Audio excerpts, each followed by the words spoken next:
Se inscreva no canal, deixa o like, compartilhe com mais pessoas e deixe seu comentário.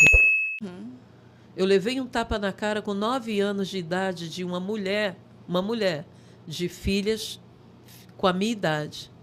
E eu cheguei em casa chorando e eu escutei a minha mãe falar: bem feito, vai aprontar na rua. Meu Deus, se alguém der na cara de um filho meu, eu não quero deixar de ser espiritual.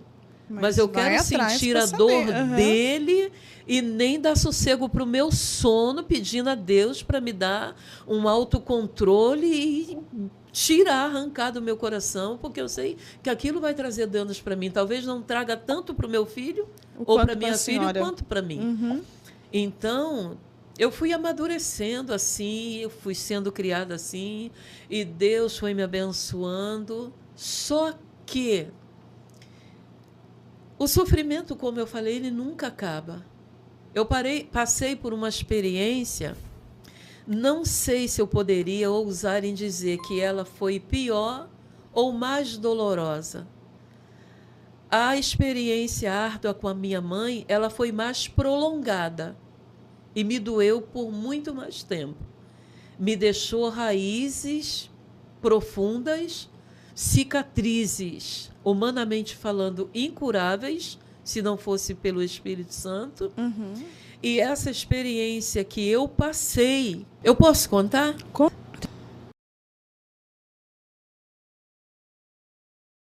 Sempre amei na minha vida ministrar para mulheres. É o meu ponto fraco e, ao mesmo tempo, o meu ponto forte porque é o que eu gosto. E eu pego a mulherada de forma arrojada. Porque a gente vê que tem mulher que, às vezes, entra na prática sexual com o marido até sem vontade, obrigada. Tem mulheres abusadas por familiares, moças, jovens. A gente sabe que está cheio de pessoas com essas cargas brutas dentro das igrejas. Quisera Deus que as igrejas hoje, quando falasse assim, nós vamos abrir uma campanha de 21 dias para as irmãs solteiras da igreja arrumar homens de Deus para se casar, para deixar de ser problema para a igreja. Porque uma mulher solteira, às vezes, é um problema para a igreja. A gente sabe disso. Vamos fazer uma campanha de 2 meses para Deus libertar os filhos das irmãs que estão em vícios e estão se afundando. Eu quero essa igreja orando. Eu quero essa igreja de joelho, clamando, porque nós precisamos ver um sobrenatural dentro da igreja. Esposa de pastores cheios de feridas, mágoas e ressentimentos, pagando preço na mão de pastores. Eu pego a esses níveis de pessoas para tratar. Porque, às vezes, eu fui ministrar, acho que foi 30 mulheres, só líder. Preparar elas para um evento que envolveria 300 mulheres. Quando chegou lá, Deus falou, trata de todas elas. E quando Deus começou a usar, saía coisas daquela liderança que você duvida. Porque o que é ser líder? É aquele que conduz, é aquele que ensina, é aquele que pega a maior carga, os problemas de todo mundo, é aquele que segura todo o peso da estrutura. Ser líder é encaminhar. Então, quando eu comecei a ministrar na vida daquelas mulheres, o trabalho foi diferente, foi do jeitinho que Deus quis. Então, eu pego essa experiência de vida assim. Algumas pessoas falam, crente não deveria passar por isso. Crente, mas por que Deus permite de certos crentes passar uma situação como essa? Mas não é uma mulher de Deus? Não é um homem de Deus? Não está na igreja fazendo a vontade de Deus, a obra de Deus? E por que Deus deixa passar por essas coisas? Por que Deus deixou o seu Filho inocente, Jesus Cristo, passar por todas aquelas coisas? Apanhar, ser cuspido, açoitado. Por quê? Tinha um motivo? O motivo está aqui, que sou eu. O motivo está aí, que é você. O motivo está aqui, que é o Felipe. O motivo é toda essa humanidade que queira se achegar-se a Deus para ser salvo e liberto. Tudo por amor, né? Tudo por amor. Tudo por amor. Porque eu não posso sofrer dores. Porque eu não posso passar por uma vergonha, um constrangimento. Ninguém está isento de passar por esses tipos de situações. Eu estou dizendo isso porque eu vou contar uma experiência, se é que pode chamar de experiência, isso. Eu não encontrei ainda o nome mais adequado para dar a isso. Passei tudo o que passei com a minha mãe. Sofri tudo o que eu sofri na boca de fumo, porque o oba-oba, ele tem um preço. A liberdade de fazer o que se gosta, o que se quer, tem o preço. O diabo não dá de graça. Uma hora ele vem cobrar através de sofrimento e humilhação e outras coisas. E eu passei por esse processo e foi aí que eu descobri algo especial em Deus. Mais do que especial. Depois de todo esse trajeto de sofrimento, de humilhação com a minha mãe, continuei passando minhas lutas, minhas guerras, minhas batalhas, dificuldade na obra. E enquanto a gente apanha, a tendência é ir crescendo enquanto apanha. Chegamos uma vez, eu e meu esposo, a gente não me lembro onde a gente tinha ido. Eu só sei que no retorno para nossa casa tinha um trecho de muito mato. E não tinha luzes ainda ali, não tinha luz de rua ali. E tá eu e ele caminhando, indo para casa. Só que pela ladeira ser altinha, eu falei, eu vou sentar e vou descansar um pouquinho. Sentei, eu e ele. Quando eu sentei, eu e ele avistamos a alguns metros que alguém puxou uma tragada de cigarro, porque apareceu, né? Aquele foguinho do cigarro. E como era tarde, eu falei, nossa, já é tarde, gente por aqui, era deserto. Quando se aproximou, a gente viu que eram 3 homens. Quando eu percebi que eram 3 homens e veio na nossa direção, meu coração acelerou demais. E aí eles deram ordem de assalto. Tiraram nossos pertences, tudo. Meu esposo estava com a jaqueta que era muito cara. Tiraram tudo.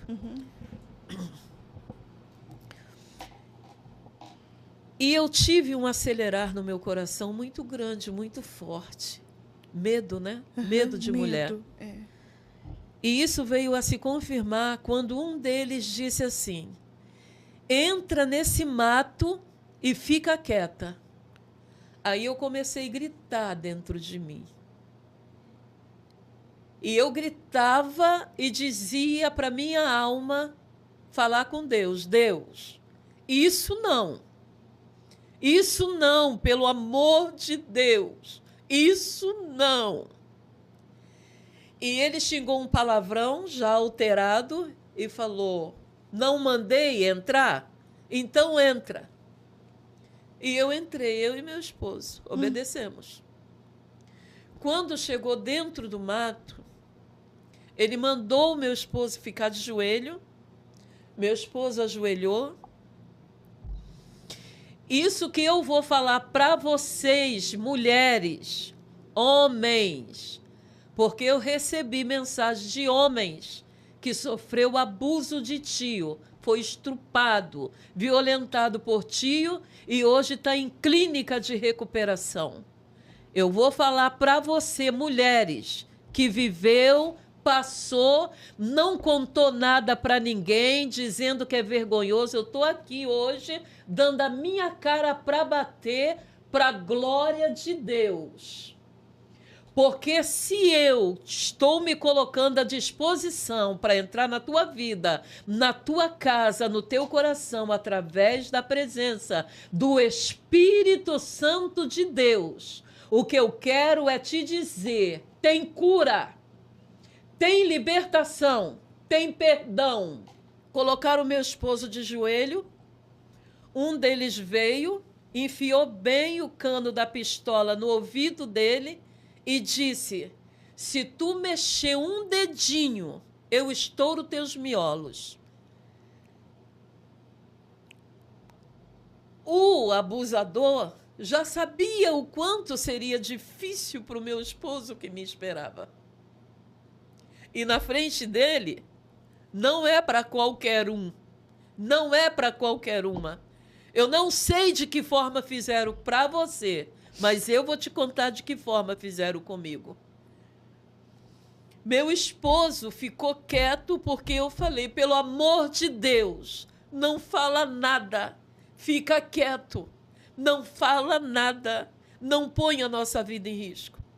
Veio o primeiro na frente do meu esposo, veio o segundo na frente do meu esposo, depois alguém rendeu o cabo da pistola, veio o terceiro na frente do meu esposo. Eu tive que me despir para 3 homens nojentos, desconhecidos na frente do meu marido.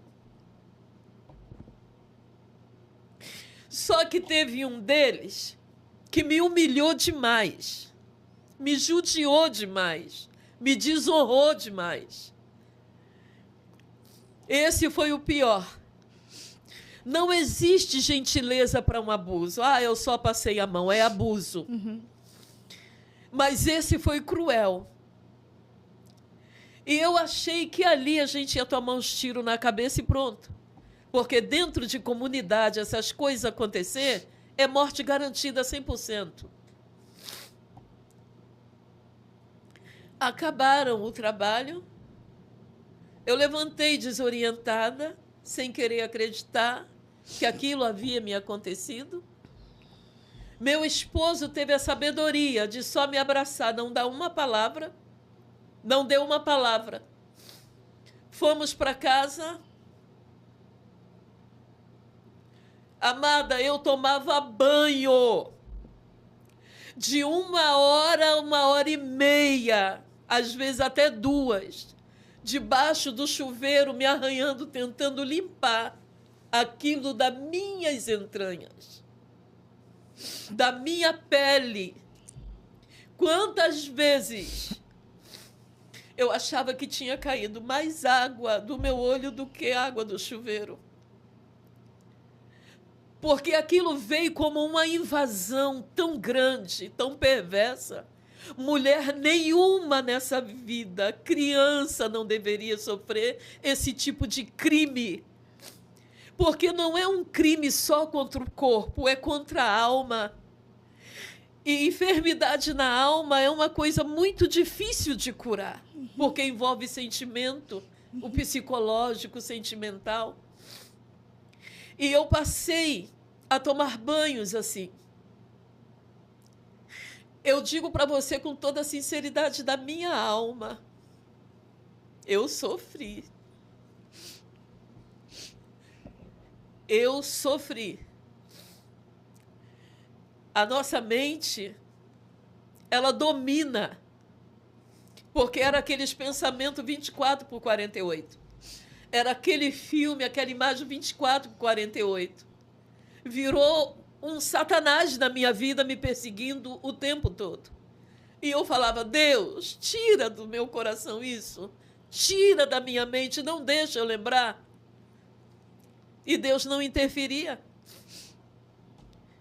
Eu nunca questionei o meu Deus porque Ele fez isso na minha vida, porque foi Ele que permitiu. Se Ele diz que não cai uma folha seca de uma árvore se não tiver a permissão dele, foi Ele que fez. Foi a mão dele que permitiu.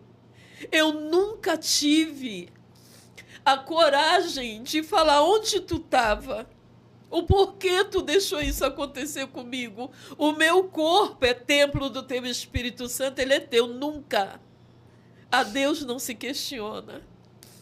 Porque ninguém descreve, ninguém explica a Deus e nada do que ele faz. Só que eu li na palavra, num dia de muita aflição, muito choro, muita revolta com o meu próprio corpo, não vou ser hipócrita. Como crente, como serva, eu cheguei a sentir vontade de raspar minha pele com um caco de telha de vidro, achando que aquilo poderia me limpar. Mas só existe um remédio para a alma, que é o sangue de Jesus Cristo. Glória a Deus. Eu estava num estado tão deplorável, meu esposo ficou 1 ano sem encostar a mão em mim, sem encostar um dedo em mim. E ele entendeu. Porque se ele encostasse, eu sentia nojo do que fizeram comigo. E ficou do meu lado, sem esposa, sem intimidade, só me dando apoio e carinho. Nunca me perguntou nada a respeito. E isso me ajudou muito, muito. Porque se você passa por um processo, vem toda hora alguém falar a respeito, tocar na ferida. Meu esposo teve uma sabedoria, que eu sou tão grata a Deus por ele ter se calado.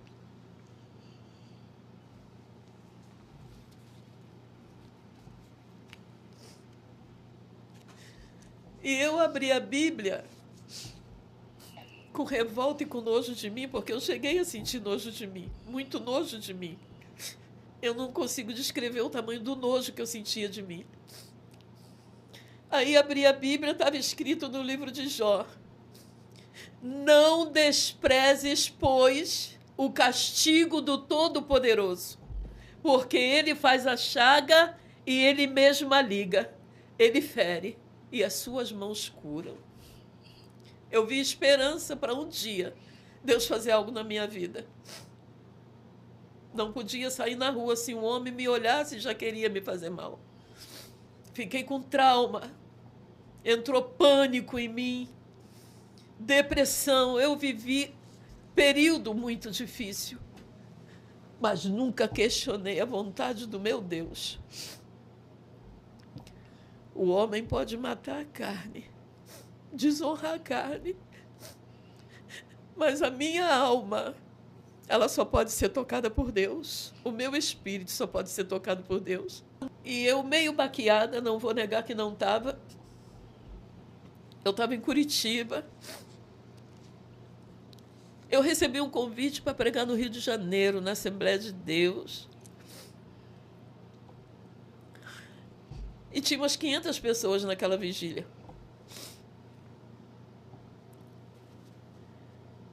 E eu fui pregar. Pelo meu histórico de vida, quando me chamam para pregar sobre perdão, cura, eu viro uma criança com pirulito na mão. Eu amo. Amo porque eu vejo como as pessoas estão sofrendo e não têm coragem de falar. As pessoas, elas carregam um tabu, um peso na vida delas que não é necessário. Se, pois, o Filho vos libertar, verdadeiramente sereis livre. Deus quer ver essas pessoas aprisionadas, livre. Eu não posso andar carcunda porque o diabo quer. Eu não posso andar encurvada com vergonha de algo tenebroso que me aconteceu porque o diabo determinou isso. Não. Não é ele que manda na minha vontade. Eu mando na minha vontade, eu decido. Nem Deus decide. Por que Deus não decide? Qual é a resposta para Deus não decidir? Porque Deus requer de nós posicionamento. Esforça-te, tem bom ânimo, que eu te ajudo. Então, o que está decretado por Deus está na palavra, e eu sei que Deus não me quer assim. Não foi Deus que decidiu que eu ficasse daquele jeito. Ele não queria. Ele tinha um propósito na minha dor. Como Deus tinha um propósito na dor de Cristo. E não poupou. Deus não me poupou. Porque ele tinha um propósito na minha dor. Meu Deus. Porque a dor, Deus pode transformar ela em ferramenta de cura. É por isso que não se explica muita coisa que Deus faz. Fui ministrar na vigília. Quando olho lá naquele enorme telão, o tema, perdão. E eu toda lenhada, toda machucada, toda ferida. E eu posso pregar assim? Eu posso. Porque eu não liberto ninguém. A palavra não é minha, não, ela é de Deus. O poder do sangue não é do meu sangue, é o poder do sangue de Jesus.